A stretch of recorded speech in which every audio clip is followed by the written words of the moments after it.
Hi, everyone. This is acyuta-bhava from Nightlight Astrology, and today I'm hanging out with my friend Kat from thecreativeintrovert.com. And Kat is going to help me take a look at September's astrology, and Kat will be back with me on Monday as well, taking a look at all of the horoscope, the monthly horoscopes for September for your sun and rising sign. So we'll be doing these together this month. I thought this would be a fun way of doing the monthly overview. And also because I've been in the process of moving, as many of you know, and so I could use some reinforcements this month. So thanks for being here, Kat.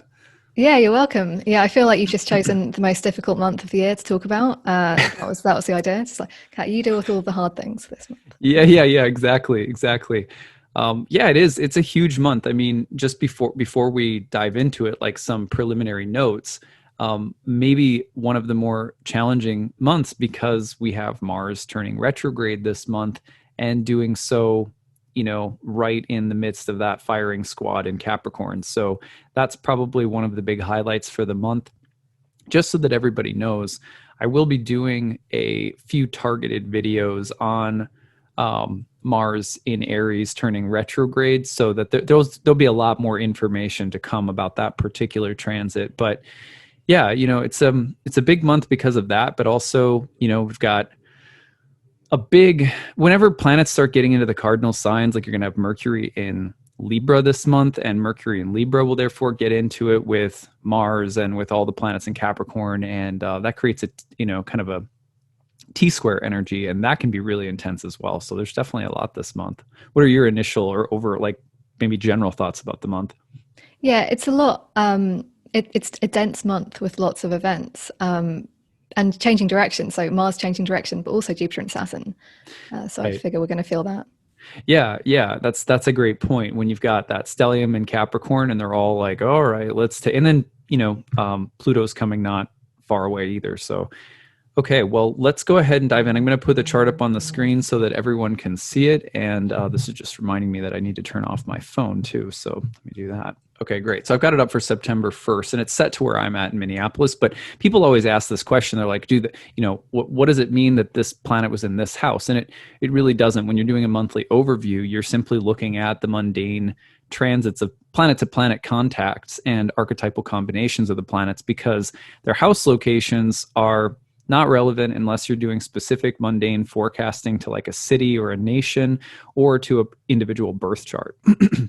Otherwise, the house positions are pretty much inconsequential when you're doing these forecasts. Just a side note for everyone, since I get usually like 4 or 5 people ask me this every time I do it. So, okay, so let's start at the beginning of the month, and I'm just going to we're going to go through from the start of the month to the end, and we're going to talk about the events happening on September 1st right away.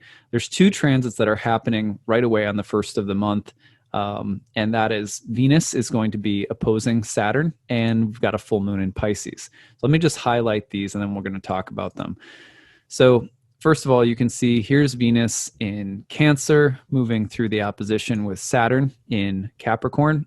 And then you've got the full moon forming right here in Pisces. You can always tell it's a full moon because it's going to be exactly opposite the sun. Whoops. And then you can see here, there's Venus opposite Saturn. So those 2 transits are happening simultaneously. Sometimes people will say, what does it mean that they're happening at the same time? And so the simple answer to that is that whenever there's a full moon, the full moon is going to amplify whatever other transits are happening, because the full moon brings things to fruition. So it's kind of like, it could be that, for example, for example, recently the Republican National Convention took place here in the United States, which is kind of a full moon moment, you might say, for the Republican Party. It's their big event of the political season or whatever. Now, that's sort of their full moon, right? And then you got a hurricane coming in, and you had another fatal shooting of an African-American man in Kenosha, Wisconsin. And so those events, when they all happen simultaneously, if you're in that, let's say you're in the Republican National Convention at the time, you're going to be looking at those and saying, like, those events ride the wave of the intensity of this big convention. Now, you could reverse that and use a million different other examples, but it's as though there's a tide of accelerated energy and growth, and something's peaking, and then a bunch of other things are happening simultaneously, and they all feed in together to create this sense of a big momentum. For example, another way that you can see it is when people wear these shirts that say like, or there's like a meme or something that says like, hey, 2020, like you suck, or something like that. Like, why do they say that? It's because there's so many things cresting at once. And so the sense of this simultaneous concrescence of energy is what you're usually dealing with at the full moon when there's another transit present. But at any rate, so let's start with Venus opposite Saturn. Kat, what do you think about Venus opposite Saturn at the start of the month? Well, the first thing my mind goes to is a basic strain on relationships. Maybe, a bit of a power struggle after that Pluto opposition, which I guess Venus is just separating from. Feeling lonely or unable to connect. That's coming from Saturn, maybe. Mm-hmm. And yeah, maybe difficulties in experiencing pleasure. It just feels like a kind of a bit of a dampener on normally pleasurable, light things. That's right. Yeah. If you think about Venus as a walk in the park, then it's that uncomfortable conversation or subject that comes up on the walk that kind of may have a way of raining on the parade. Or you could say that it's another way of putting it is that there's going to be some form of something that comes and dampens the joy or the pleasure, or even negates it and says no to it. And that can be really simple. Like, some people won't experience much more than that, a rain on your parade on a day where you had something fun planned. But for other people, it can represent, depending on what else is simultaneously rising, like the full moon, right? So whatever else is simultaneously peaking, Venus and Saturn can play into that and maybe make for more dramatic turn of events in relationships, or in especially around, not just romantic relationships, but friendships or within groups or anywhere that you're thinking about the peace or harmony being maintained. And this can be a more dramatic moment because of that full moon present as well, of kind of hitting a limit or a block or something like that. Yeah, and maybe it's not a complete no, it's a not yet. I like to think of, you've spoken about it lots before, but Venus and Saturn being, things that grow better with time. So maybe it's like, yeah, you will get to have that pleasurable experience, but you have to wait for it. Yeah, totally.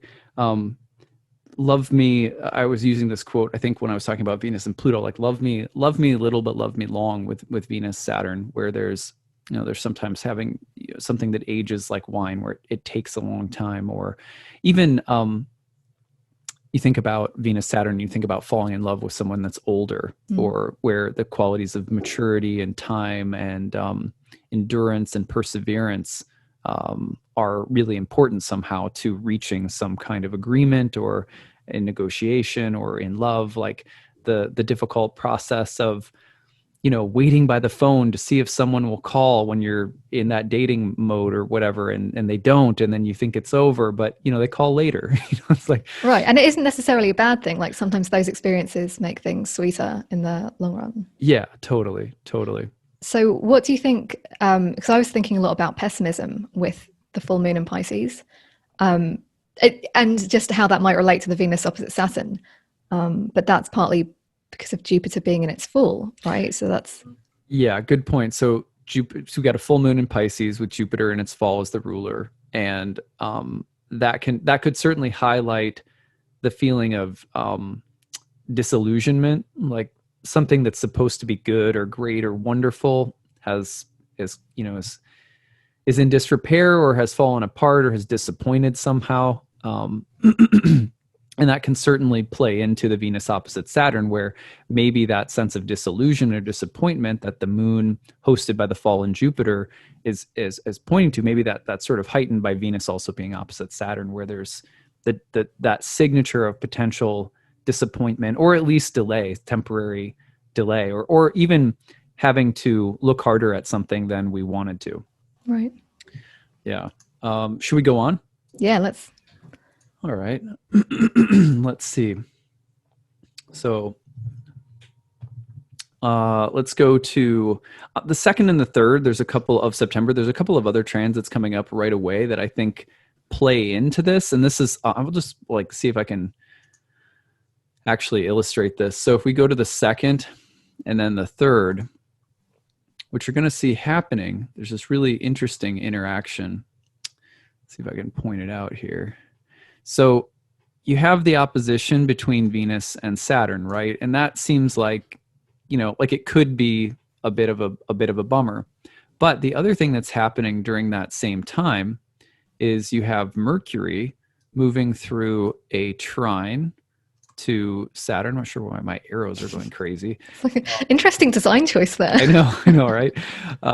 And then Mercury, after making the trine, goes right into a sextile with Venus.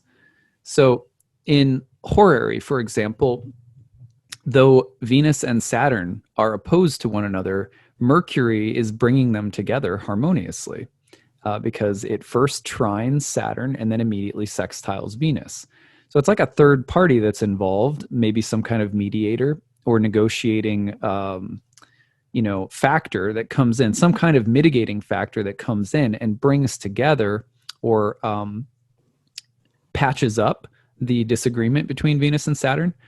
And Mercury's in a strong position to do so right now because Mercury is, the evening star in its own sign and in its own exaltation.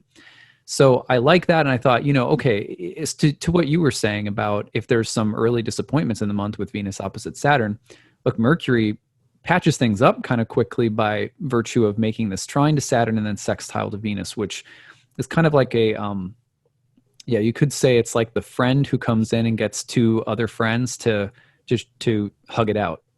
Yeah, totally. I'm imagining this like very like non-biased, practical, he sees things really clearly and rationally, can just talk to them both and like, guys, calm down, we can figure this out. Yeah, totally. And Mercury in this case is, you could say, I mean, if someone wanted to say, does like, how exactly does this work out? Well, Mercury has the superior trine to Saturn. So Mercury has a way of like, I don't know, like if you're like, it's like, I have, my kids, right? And so I'm thinking of like how, my older daughter, Gigi, is very clever and often knows how to get me to cave in on something, so that you think of Mercury as being able to overpower or influence Saturn. And Saturn, of course, is notoriously, can get very stuck. And so then Mercury's in the inferior sextile with Venus, does not have as much power over Venus, right? But makes a sextile nonetheless. And so you get that feeling of like, okay, Mercury can talk some sense into Saturn and then brings that to Venus, and Venus might be convinced to make amends or something like that. But I have a feeling that Venus will be the one that's a little bit more bummed out by the situation than Saturn, just, based off from looking at this exchange and seeing how it goes. So that it's almost like if you, the way that I would translate that practically is to say, if you have your feelings hurt by something or you're disappointed by something, there's going to be an opportunity probably for that to turn out okay, but you might have to compromise and let a little bit of hurt feelings or disappointment go. And what about Mars? What does he have to say to Venus right now? And Saturn? That really complicates the whole thing, doesn't it? Because it's like, well, to me, like I would, Saturn exalts Mars, right? And Saturn is also in the superior square over Mars right now. Let me draw that out and see if it doesn't come out with a million arrows this time. There we go. So Mars is in the superior position over, or Saturn is in the superior position over Mars. And it was also in the exaltation of Mars. That Mars-Saturn square, like they work together pretty well. Like they're, it's like someone who's training for the Olympics or something like that. It's like discipline, structure, will, muscle, strength, like they're all kind of combining there. And I feel like Venus is sort of the odd person out in this combination where, Venus is going to be more like, concern with emotional unity and togetherness and care and nourishment and things like that, right? So it almost feels more like if you're training all the time for something and your family's like, hey, it's great that you're training and we really want you to succeed, but we never see you. You know what I mean? So there's some kind of emotional need that probably Venus and Cancer will bring into the situation. I think Mars and Saturn are going to be less likely to accommodate that. And so I think what you're looking at is sort of a more rigid, unbending, unyielding kind of masculine quality that is being maybe that's being challenged by a more feminine need. And I think that Mercury seems to be the negotiating factor again, where it's possibility that this tension turns out okay, but there will be tension, and Mars will be probably on the side of Saturn in terms of like, this is the will, this is the way, it's my way or the highway. I think that's probably most likely. Yeah. Yeah, the only thing I was thinking about is how this might be helpful for having conversations that just need to be had, with Mercury and Virgo there. So, yeah, and with Venus, I'm always thinking about what we value and, what we personally need, what we need in a relationship, what's the other person need. Maybe this is just one of those times where you have to get that difficult conversation. Right. Yeah. And Venus is square to Mars, just so that everybody knows, on the 3rd. So this is all happening. Boom, boom, boom. You've got Venus opposite Saturn on the 1st, full moon in Pisces on the 1st, Mercury hitting the trine to Saturn, and then the sextile to Venus between the 2nd and the 4th. And then right in the middle on the 3rd, Venus is square to Mars. The other thing that can come up here is, of course, a prioritization of time and energy. Like I was just mentioning, like, Mars and Saturn are going to have probably a more selfish and very defined and maybe even rigid way of doing things or looking at things.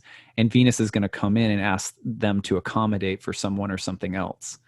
And whether they do that or not, I think that's the question. But I think that it needs to, right? Because another way of looking at Venus and Mars is like, it's like the tango.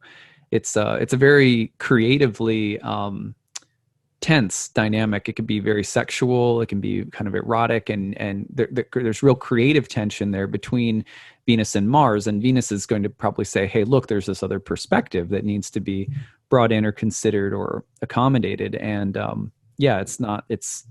it might be harder for Mars and Saturn, given their dignities and what they're up to accommodate that. But Venus is not just going to say like, okay, well, sorry, you don't want to play and I'll go away. Because like a lot of people will think of Venus as just kind of like, well, I like peaceful, harmonious things or whatever. Venus is the morning star right now. So the demand that she's making is going to be real. It'll be really pronounced. And not only that, but then Venus is, in those critical last degrees of Cancer too. So the need that she's bringing to the table is going to be something that has to be spoken about. Like you said, it's something that may really need to be addressed. Yep. All right, let's go on. Let's see here. Okay, that takes us through like the 4th. If we go to the 5th, I just want to mention that on the 5th of the month, let's see here. All right.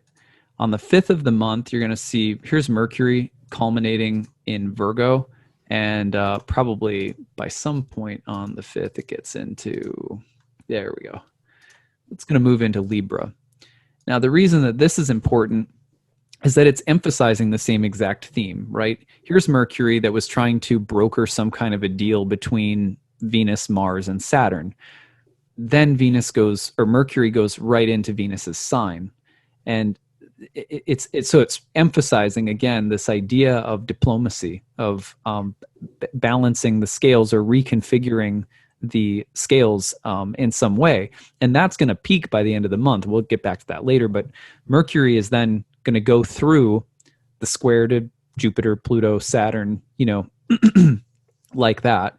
And so that's really important. And at the very end of today's talk, I'll also mention, eventually Mercury is going to turn retrograde as well. But this emphasis on Mercury now trying to be the peacemaker, trying to be the diplomat or negotiator. That's going to start becoming more of a theme as soon as Mercury enters Libra, which it does right after this sequence of events. Right. So Libra being Venus's sign, I think something that I think about is wanting to negotiate in a way that seems pleasant and keeps the peace. But the risk of that is, you can pussyfoot around things and you don't get to like the truth. I just think of being a kid and watching my parents when we would go to like my parents' friend's house, and then they would like act like different people. And I used to really hate that. That just, I would just be like, this is fake. This is fake. And that feels like a kind of Mercury Libra thing to me. Yeah, I can relate to that. Growing up a preacher's kid, my dad and mom were different in church and on Sundays and around church parishioners than they were, with just my sister and I. And so yeah, it's definitely what is it? There's a show here in the States, and I don't know if you guys have it there or not, called House of Cards. Oh yeah. It's like Kevin Spacey and his, I forget, Robin Wright Penn or whatever her name is. And they're just like ruthless once they get out of the political spotlight. And that can definitely be a Mercury and Libra thing. In fact, Libra is one of those signs that sometimes, the whole deal with Libra has to do with the difference between superficiality or vanity and substance. And impartiality too. There's a lot of ways we can feign that we're impartial, but we're manipulating things in order because we have an agenda. Yeah. Anyway, all those things are really good observations, Kat. Yeah, those can all come into play. And the other thing that's really interesting, which we'll get to at the end, is that Mercury is going to be slowly working its way into an antitia with Neptune, which means that things can get sort of deceptive as Mercury moves along. Okay, anyway, let's see. So the other thing that's happening right around the same time, just minor importance, is Venus changes signs into Leo. Thank God. She wants to get out of Cancer. This is significant because, obviously Venus has been at Cancer for quite some time. Venus was picking up speed after turning direct. So spent, a long time going like kind of a little bit slower than usual going through Cancer anyway. Well, now that it's in Leo, you're definitely going to get that. For me, I was born with Venus in Leo, so I really, I always love when Venus comes around. But Venus in Leo is going to have much more of that regal, royal quality, which can be more theatrical and honestly a little annoying. If you know Venus in Leo people, it can be a little like operatic and sort of over the top theatrical. But it's also a sign of, it's kind of like the goddess takes on queen status, where the goddess has a lot more power and a lot more say. And look at how that, pans out. Now, Venus and Mercury are in a sextile with one another. They're, and Venus is in, Mercury is in Venus's sign, and now Venus is in the sign of the queen, the king. So either way. So I think again that the feminine or the goddess or the whatever Venus is pointing us to in terms of the greater harmony, peace, pleasure, or happiness, it's going to be more vocal, and there's going to be more of a need to negotiate on behalf of it or something like that. Interesting. Yeah, I mean, for me, just really simply, it's things like really over-the-top expressions of love or like pleasant feelings. Maybe, expressing the ideal in a really grand way. Maybe it's deciding to, get one of those. I don't know. I think of like leopard print couches. I mean, you clearly don't have things like that around, but just really kind of over-the-top furnishings. Madonna has Venus in Leo, and that's a great example of somebody who's really super self-expressive and theatrical. Right. Yeah. My if I could have it my way, this room would be painted in my blue, my Krishna blue. Right. And so that's my Venus in Leo. And so like Venus in Leo would be like, let's paint the whole house that color. Right. It's really totally. Okay, let's see here. That's good. Venus in Leo. If you are a Leo rising, if you're a Leo sun, if you have Venus in Leo, you can definitely feel like you're hitting your stride when when Venus comes around to your home sign. So that's kind of a nice thing there. But it will be interesting because Venus is going to get into a square with Uranus, which, again, like the goddess just has a lot of flair and a lot of kick and power this month. Even though Mars kind of wants to steal the show, But all right, let's go forward because we go forward a little bit more into the month and we get to like the 10th Speaking and of the Mars, 11th. I know. Here we go. So, first of all, the sun, one thing that, again, we got two things happening simultaneously. Mars is turning retrograde as the sun is opposite Neptune. And Mercury is starting to get into the Antitia with Neptune. It's closing in on the 3-degree range where it will make an Antitia with Neptune as well. I find this really interesting. I'm going to say one thing about this, and I'm going to let you talk about Mars retrograde.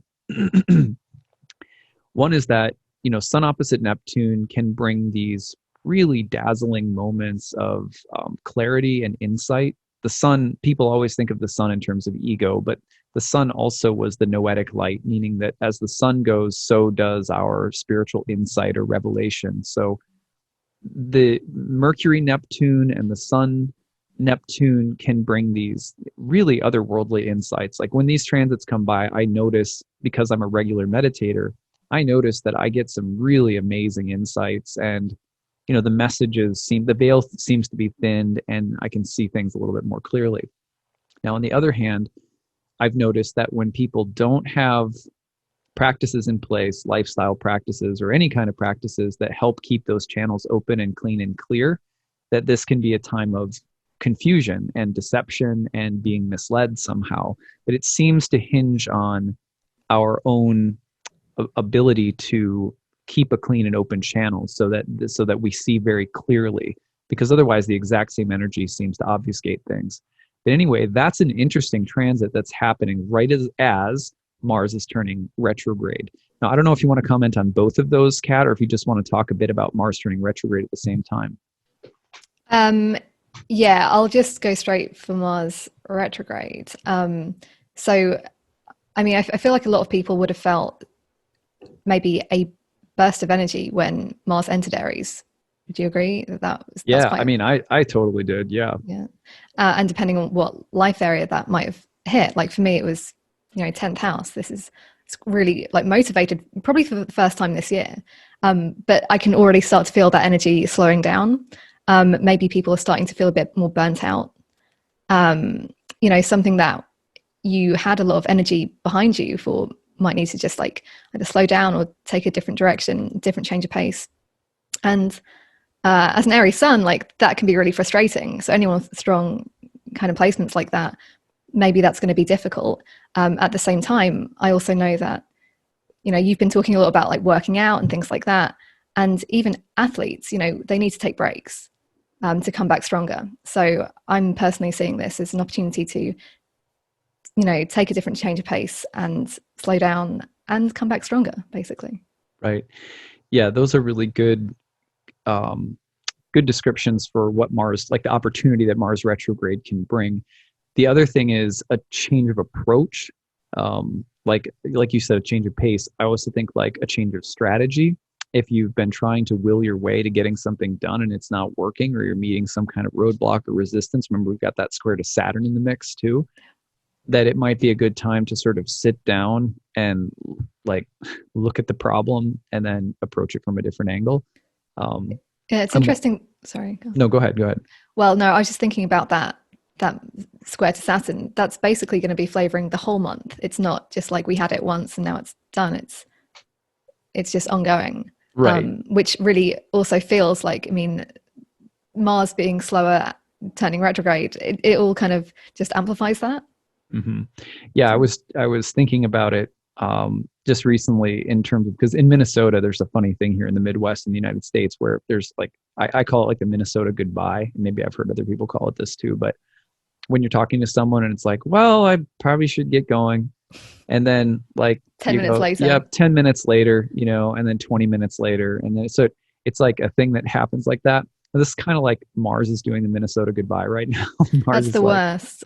Like we have a thing called the Irish. You've heard of the Irish goodbye, No, no, is it the which same is thing? no, it's the complete opposite. It's just leaving without saying goodbye, and the idea is that somebody's so drunk that they just leave without saying goodbye. But I like to think of it as just people who find goodbyes awkward. Right, So yeah, anyway, it's the opposite. right. That's great. Yeah, so Mars is like, no, I'm not ready to go yet, and comes back, and whatever. But yeah, I mean, yeah, so change of pace, change of approach. A couple of other things that are really interesting. When Mars goes retrograde, remember when Venus went retrograde, and we had a ton of civic and social unrest after the murder of George Floyd.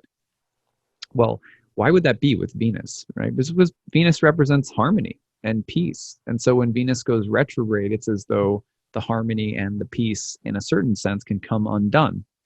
Or there can be this sense of like social unrest or even relational unrest or upheaval or change. Well, it's not the worst thing in the world when Mars does that.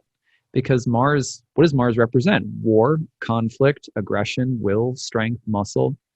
So when Mars turns retrograde, what I've seen over tracking a bunch of Mars retrogrades in my career is that oftentimes, for example, on a personal level, you get so much better at impulse control. Or there's this, we can almost level up when it comes to your normal Mars like things like anger or frustration or temper or irritability, or yeah, just all of a sudden it's like you have a little buffer and a little voice inside your head being like, wait a sec, slow down. Let's just delay that trigger happy response. So it can actually, I found that during Mars retrogrades, that there can be this way in which you just keep holding back, keep pulling yourself back from your basest and most trigger happy reaction. That can certainly be a part of it. Another thing, however, and I know this is going to sound like it's a contradiction, but again, so much of this depends on your consciousness. At the same time, people will have reactions that are more damaging or more volatile or more kind of wild and unchecked. And then those reactions, because they tend to be more severe, they act as teachers. You get this feedback that you wouldn't usually get, because it's as though you might normally, let's say, be an easily irritated person, or let's say you just have a little bit of an impulse, like you have trouble controlling your impulses, you get frustrated and you lash out a little bit. So if that's kind of like your norm, but you don't break anything, you know what I mean? It's this kind of a subtle, but you have it under control.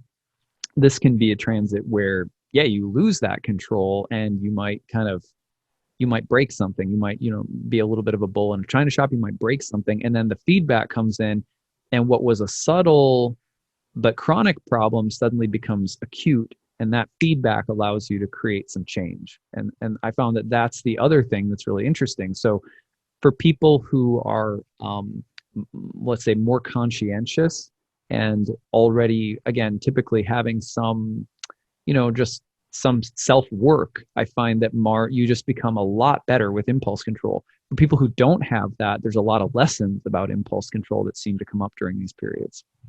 Do you want to add anything in? No, that was great.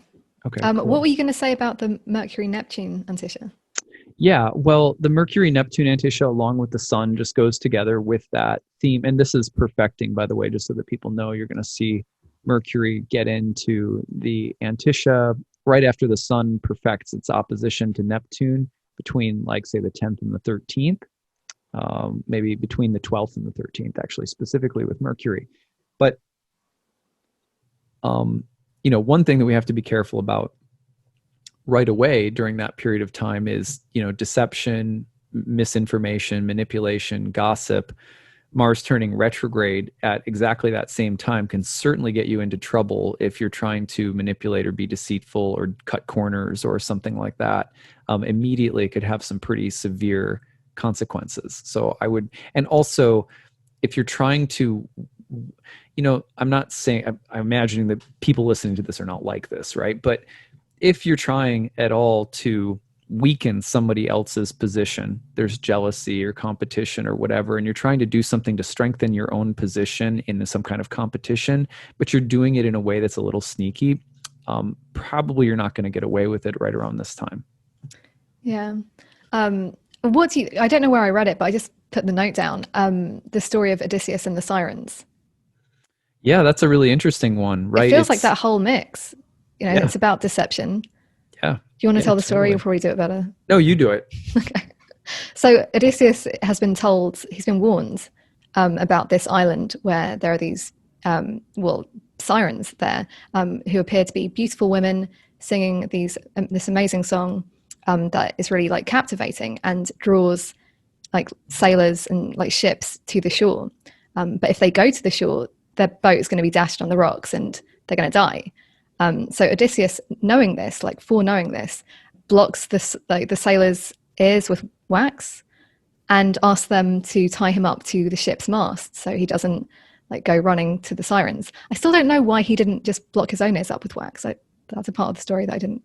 I think it was because he wanted to hear it. He wanted to He hear just it. wanted to know what it was Yeah, I like. think he wanted to experience the song because it's like so erotic and seductive. Right, right. And because the sailors didn't see it, didn't hear the song, the sirens just appeared to be these gross monsters with scales and claws, and so that's the deception. Whereas Odysseus heard the song, was captivated by it, and does see them as these beautiful creatures, and wants to go to them so much that he's like fighting against the shackles. And anyway, I think they avoid the rocks. They Right. avoid the sirens. It's unfortunate. I mean, there should be a version of the Sirens where, it's men or something like that. So it's like, it's not always just women that are the temptresses or whatever, but it's the general archetypal signature of temptation and of something that's really alluring and beautiful and exotic that calls you, but you have to restrain your will. You have to restrain your impulse, or something. Your impulse control has to be,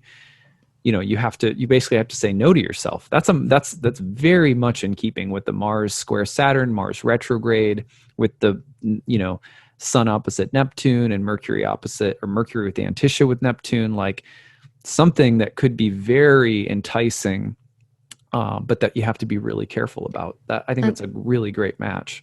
Yeah, and this is what's great about astrology. It lets us be warned about the potential sirens. Yeah, totally.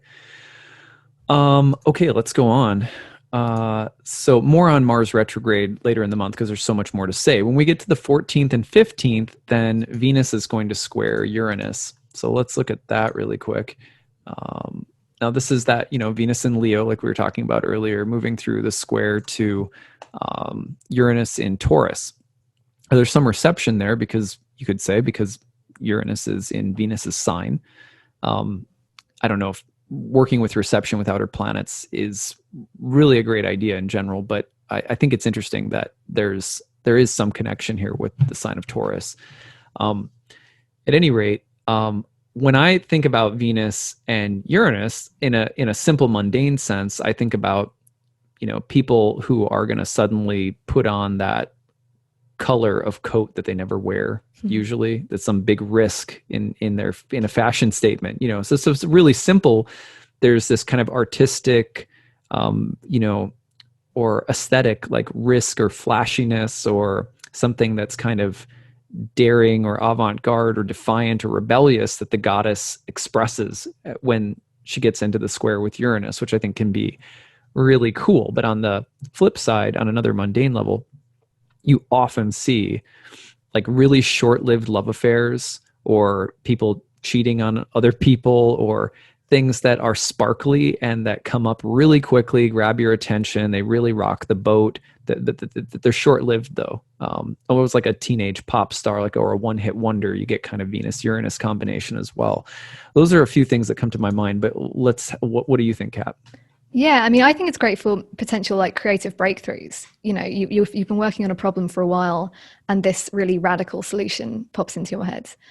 So I like that potentially. I mean, yeah. The other thing that I think about is a couple of years ago, I think it was the same transit. I think Uranus was in Taurus then, just early days.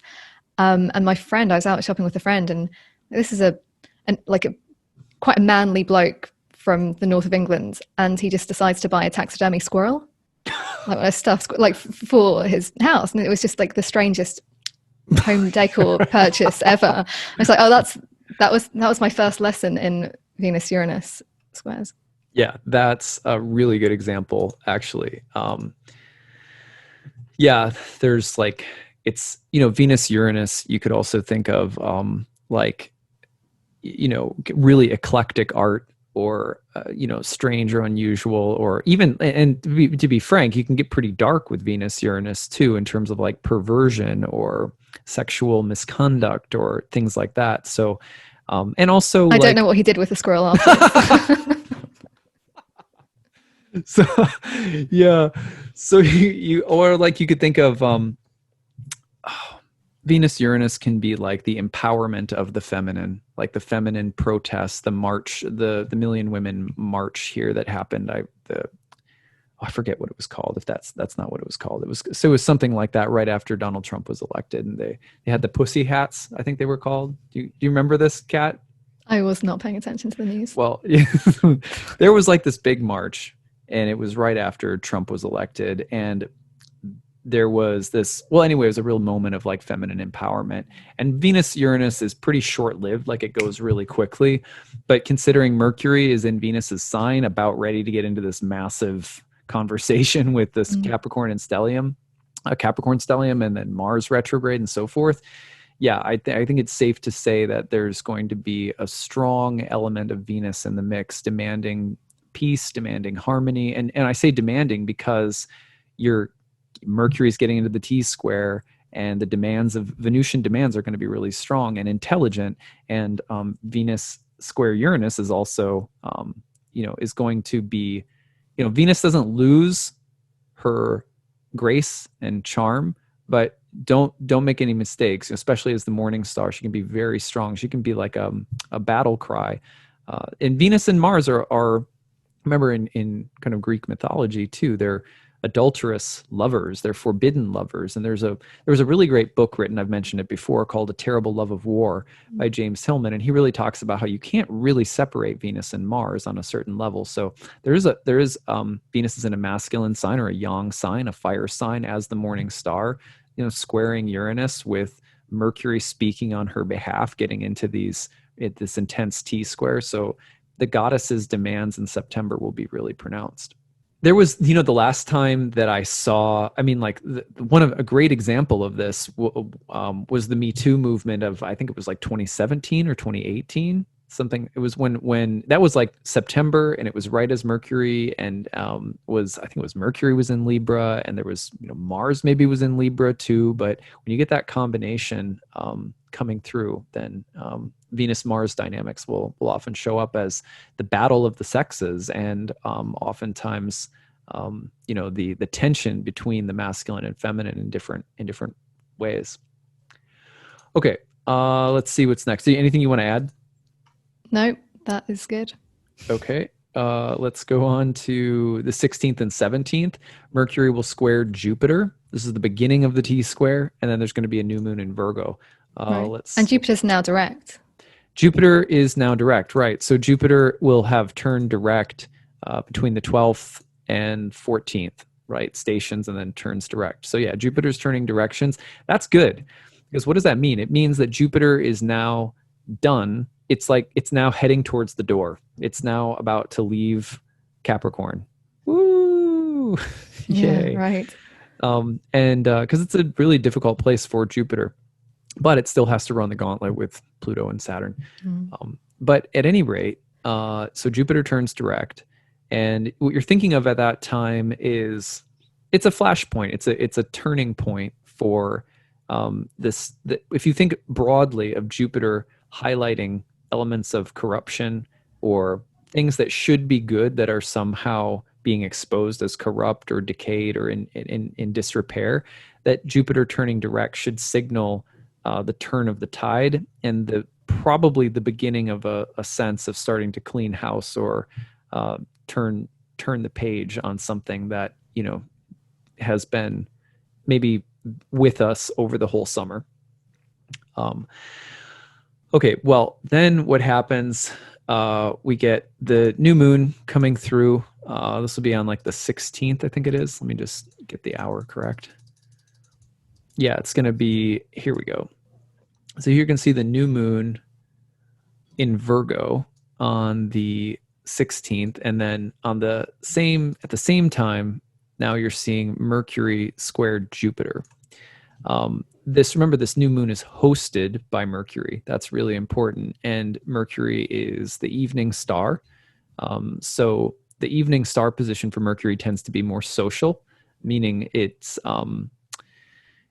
points toward mercurial dimensions of experience that are more social and harmonious and feminine and relational than when Mercury is a morning star, which tends to be more individualistic and yang. So that dimension of this with Mercury square Jupiter, I would imagine, would be about civic, moral, political discourse, that this new moon will really feature that, which makes sense since the fall equinox is coming up in Libra. The sign of the scales tends to be more social and will tend to bring up issues of karmic balance, justice, and social and civic discourse in general. That's a big theme that is, this new moon will be riding the tide of that, I think. But what are your impressions of this new moon, Kat? Yeah, I mean, a few things. So with that Mercury Jupiter, I'm thinking a lot about disputes over our beliefs. What we think is just and fair, right? Remembering Libra and Jupiter, sort of these associations we could have with both of those. Promising more than you can deliver. Maybe wanting to come across as really intelligent, but actually just coming across as really arrogant or silly. Right. And then with that new moon, I mean, new moon, so that's a new beginning of something. And with a Virgo new moon, I'm thinking about the baby steps that we need to take towards something. And I was looking at the Decan. I don't know if you probably don't look too hard at these, but this is happening in Decan 3 of Virgo. And that is associated with the tarot card, the 10 of Pentacles, which says a lot about abundance, but not necessarily, you're going to get a pile of cash on your doorstep. This is more about the hard work, what comes from hard work over a long period of time, which for me feels like a really helpful thing to think about on a new moon in Virgo, thinking about what are the baby steps. And this could be anything in life. I'm not talking about finances. It really could be anything, any kind of practice that we want to develop that can be done, on a daily basis, taking those little steps. Right. Absolutely. Yeah. Putting your beliefs, if you think about the Jupiter-Mercury dynamic, taking your beliefs and finding practical ways of implementing them. I think that's a really good combination of these. The other thing that could come up would be just this idea of looking at the details and scrutinizing something really carefully. Because if you think about the mercurial emphasis in general, new moon in Mercury with Mercury squaring Jupiter, just a fall in Jupiter, Mercury is in the superior position over Jupiter. So you get that feeling of Mercury wanting to potentially criticize or analyze or carefully break apart something that Jupiter either has been presenting or has presided over a person's life, like an unconscious belief that they've had for a long time. But it could also show up in a societal sense in terms of different kinds of lawmaking, or the scrutinizing of a law and the remaking of a law, or the scrutinizing of different forms of justice. I think, for example, right now, of all the emphasis being placed on for example, I think one thing that probably everyone can agree about here in the United States with the recent shooting that happened in Kenosha, Wisconsin, is that there needs to be better ways of de-escalating situations when they happen so that someone doesn't get shot, right? That's just something that needs to happen. And I think a lot of people are in agreement about that across both ends of the political spectrum. Yeah, this is a problem. This needs to be, addressed. The police tactics need to be better. There needs to be more training, whatever the case might be. But how is that done? How is the agreement made? How is the law rewritten or the training protocol made different or better or something like that? You think about those things with Mercury in the superior position over Jupiter, kind of scrutinizing the law or the lawmakers. Or it's that time where, the Vatican holds a council and decides to rewrite their bylaws on something. I don't know. I'm just making this up, but that's what and so if you apply that to your own life and you look at the ruling the greater ruling systems of thought or organization in your life, the beliefs that you hold that kind of give your life some sense of unity, and that Mercury is calling them into question right now. But it's constructive. I mean, you've got, sure, Mercury squaring Jupiter, but you do have a trine from the new moon to that whole stellium in Capricorn, which I would imagine could mean that something really practical and effective comes out of all of it. Yeah. So yeah, constructive. It's really close to Saturn. I imagine that's going to be helpful. Yeah, and I'm just thinking that kind of stuff isn't going to happen overnight. Mm-hmm. This is, a slow process of like small steps. Yeah, and that's the other thing is that you mentioned too, where there's also this potential for there to be really loud, dramatic statements that are made that maybe don't hold much weight, like that there's hot air, or that there's like a lot of bluster or bravado mentally or verbally. Big tweet, Yeah. but a tweet comes today and is gone tomorrow. So, And it's completely impractical. But this might be helpful for the practical stuff. I'm imagining Mercury or a mercurial character calling out the impracticality of all of that. yeah. Just calling bullshit, basically. Right. Yeah. Just saying like, look, it's a lot of talk, but what's actually going to happen? And this could also be, frankly, like there's a lot of the rest of the month and the beginning of October has potential for scandal to be involved, where the scrutiny is looking carefully at the details of, I just know it's coming to with political season. There's going to be tax returns. There's going to be all this stuff that's being, excavated from people's past and scrutinized. And like, that's part of Mercury getting into it with Pluto and the opposition with Mars, and like there will be a lot of like, and then the complicated thing, and this is just me, like, I don't expect anyone to agree with me on this, but the thing that I find so complicated about some of this civic and social discourse, which oftentimes I feel is really important, but other times I think it's like we can really easily, individual stories, individual nuances and individual details and individual souls with individual karma can get lost in collective stories. Yeah.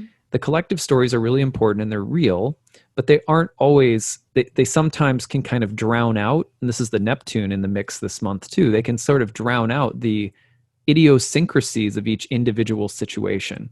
So we have to be careful. I don't like the word mob because it seems to I just imagine like people with like fiery torches. Right. But that's right. ridiculous. That's not, and but the collective is not always, the collective can be a mob, but the collective is also the force of patterns that are larger than the individual speaking and demanding to be paid attention to. So it's not just individuality, but it also, the individual can easily get drowned out by the collective. And so I think conversations this month too about looking at the details of something and being sure that we separate our individual story and individual details that are totally unique to individual situations from larger narratives that want to intrude and sort of enforce themselves on the situation, or vice versa, where we have to recognize the collective dimension of our experience and we can't pretend like we're not a part of it. So I think that tension will be really present. Does that make sense? Yeah, totally.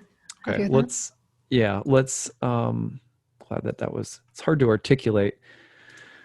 Okay, so then on the 20th and 21st, Mercury squares Pluto, which we've just been talking about a little bit, but do you want to add anything to Mercury squaring Pluto? I was thinking about, toxic beliefs or toxic thoughts, the kinds of thoughts that loop on repeat and make you think, you feel crazy, but and like keeping them in, that could later lead to some kind of like verbal explosion. So maybe needing to get something out, but you almost want a slow release valve so that you don't just go crazy on somebody. No verbal diarrhea. Right? Yeah. Yeah, that's true. Mercury square Pluto is going to be, that's a really great instruction actually, because it can be very cathartic, which can be good and maybe healing, but also like pent up energies mentally and verbally can come out. And also remember that there's that superficiality and that potential for sort of vanity and fakeness with Libra. And I know, no offense to Librans, because it's just every sign has a dark side, right? But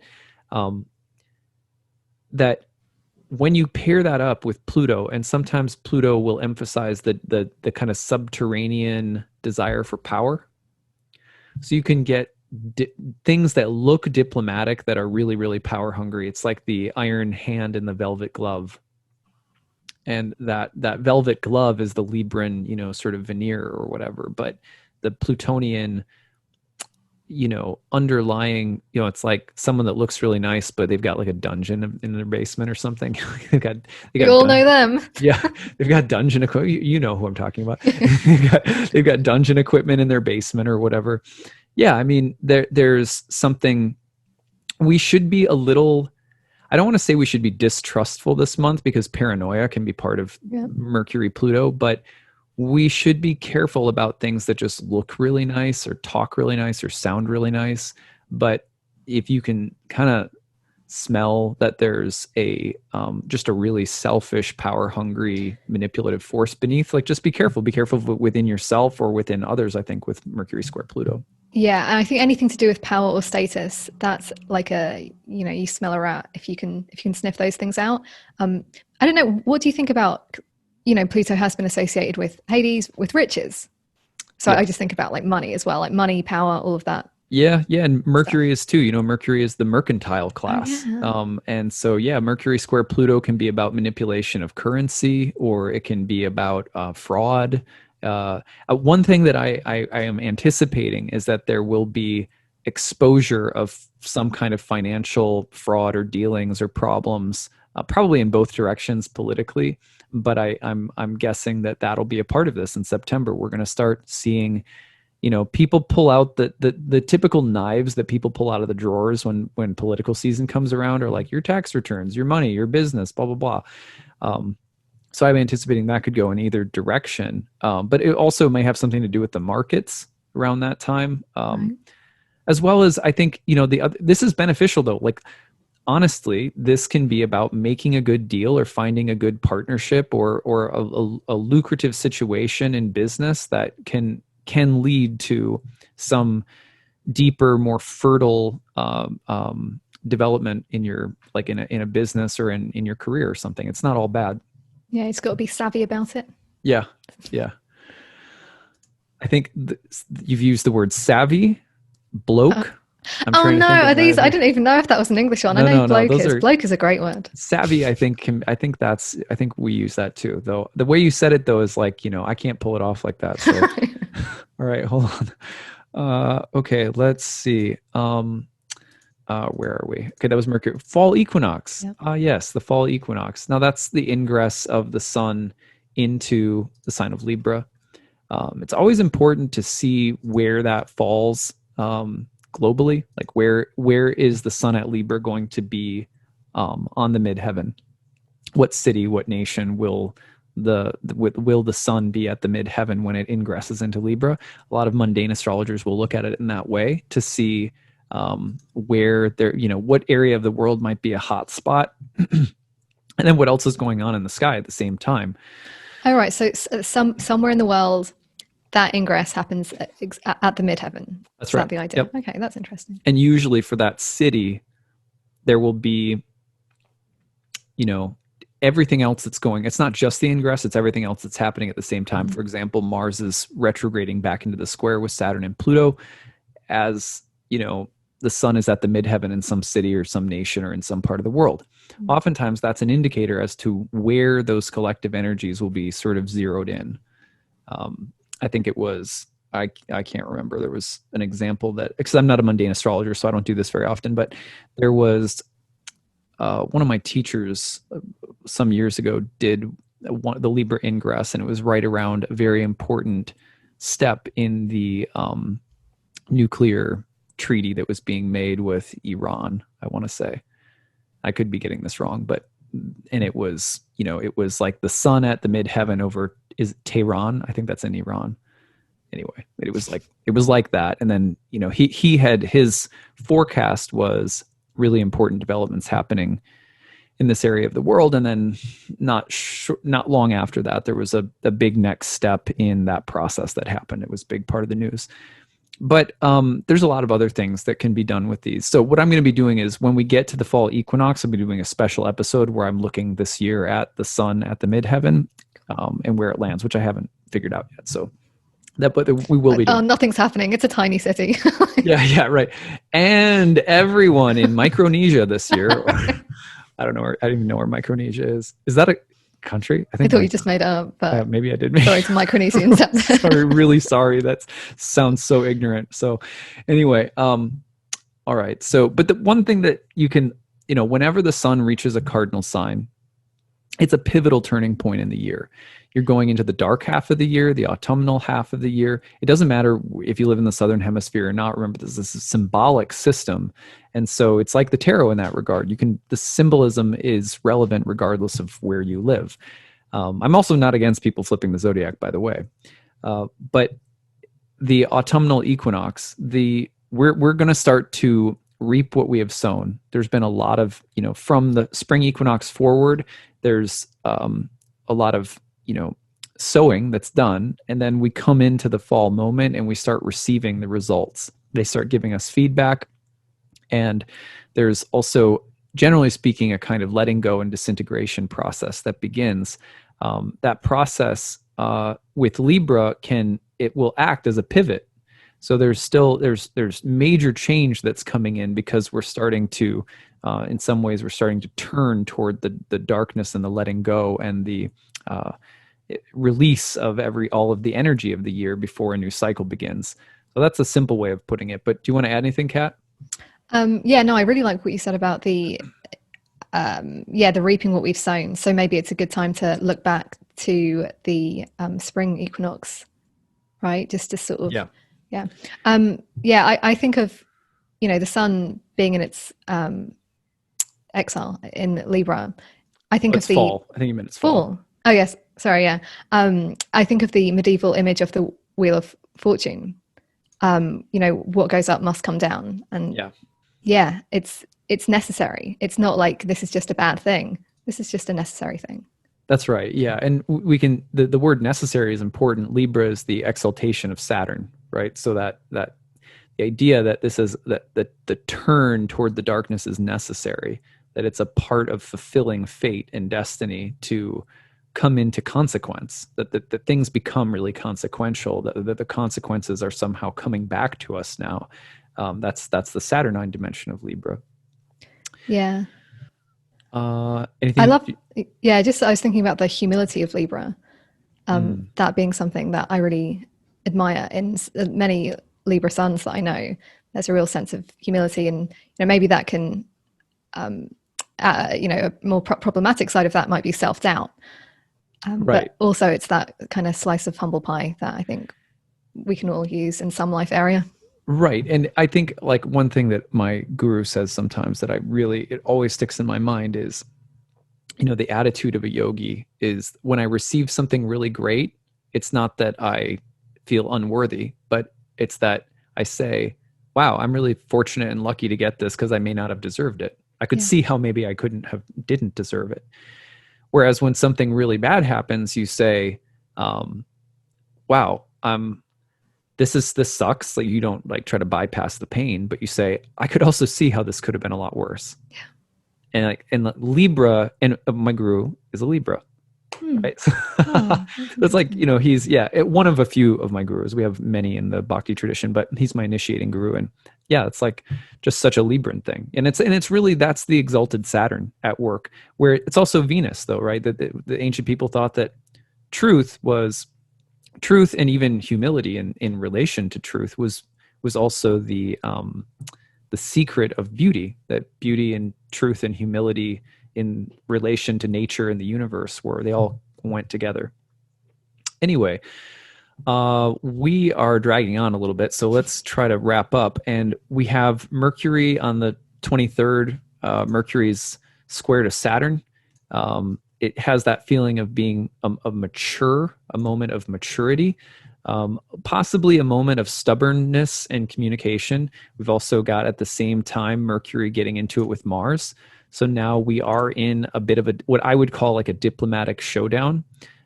This there's something difficult that needs to be worked through. There might be intractable people that we're dealing with, or you yourself may become suddenly stubborn. I could see myself getting really stubborn. But there's going to be a call for compromise. And there may be, like, it's very similar to what Venus was doing at the beginning of the month. It's sort of a repeat because we've got Mercury in Venus's sign and going through similar dynamic where there's this, everything may not be pleasant to talk about or discuss. So there may be serious differences or disagreements, or controversial things that are said, or differences of belief that are very difficult to negotiate. Possible hostility, and even, frankly, like in the collective, like, I'm not going to be surprised if I see ideological violence around this time, because unfortunately that happens quite often in our world.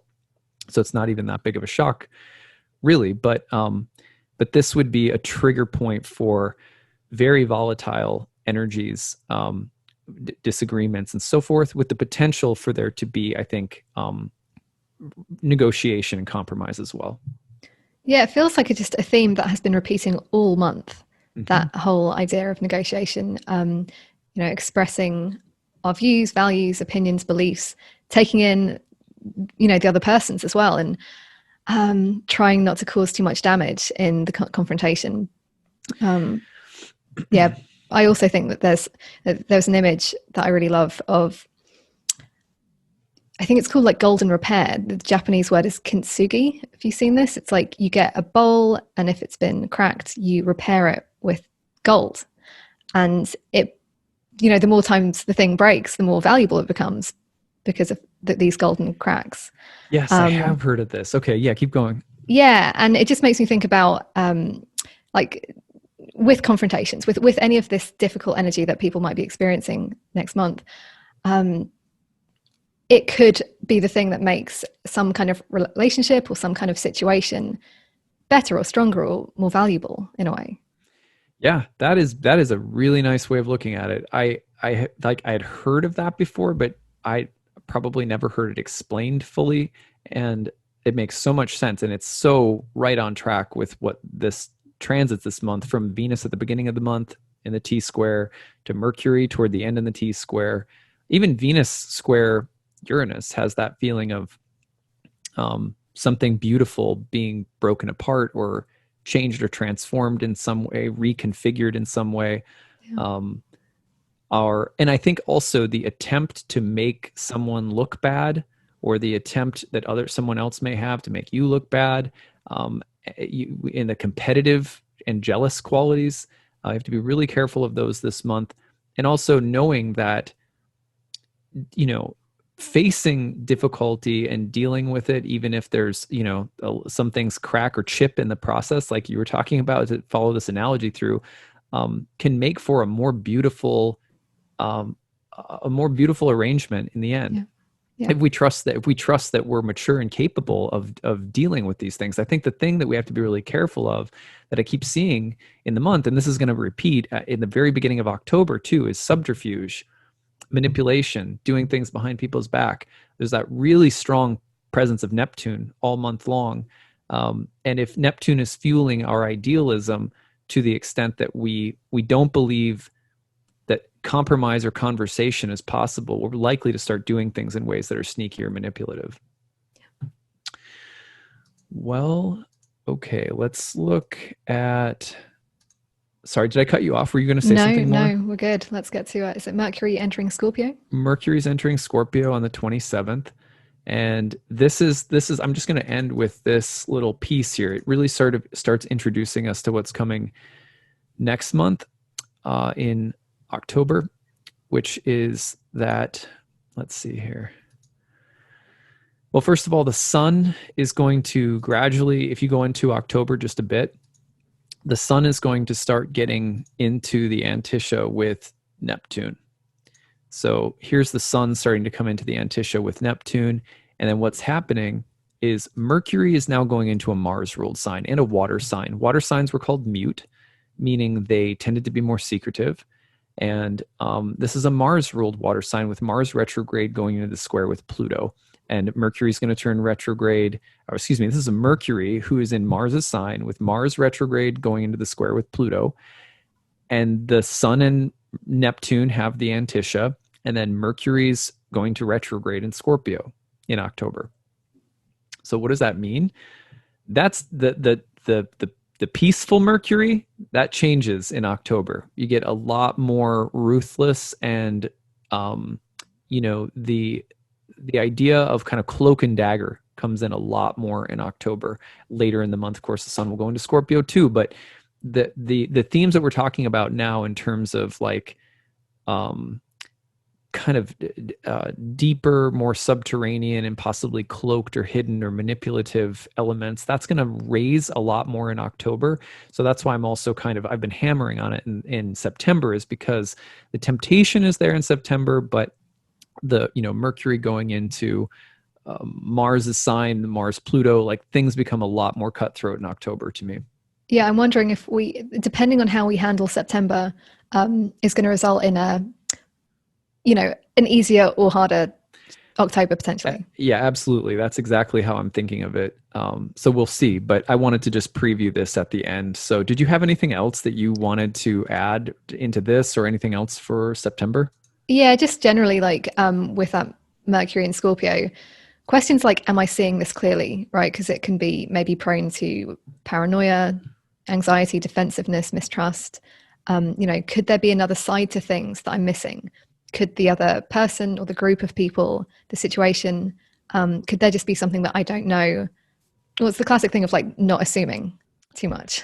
Right. And on the flip side, Mercury in Scorpio towards the end of the month will bring in a more investigative, critical thinking, probing mindset. And that may be helpful as well if there's been the veneer of falseness or fakeness, which could be around too, with Mercury having been in Libra for a while, as we were talking about earlier. That's the flip side of Libra. Right, and it's tricky because if Mercury in the fixed sign of Scorpio gets fixed about one train of thought, it's going to be hard to see another perspective. Yeah. So you might be really great in probing, but you might be probing something that is like completely not how the situation is. Yeah, like for example, if you think about if you're 20 years old and you're dating someone and they're like, I know that you're out right now. I know that you're out right now. And you're not telling me that you're out right now.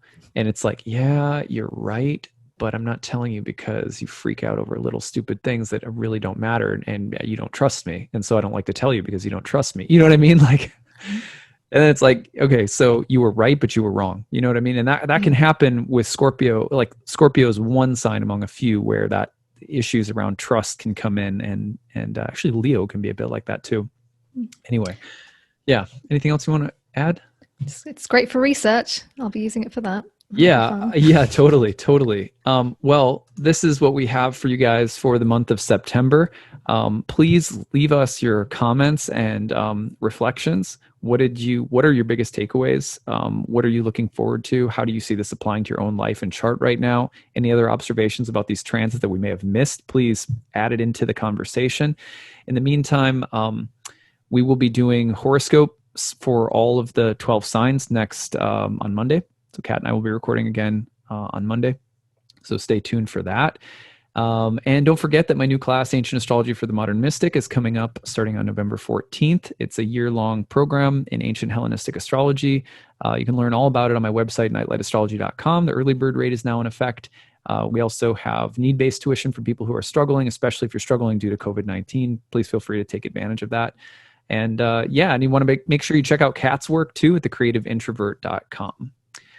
All right. Well, that's it for now. Thanks, Kat, for being here. And we'll see you all next time. Bye, everyone.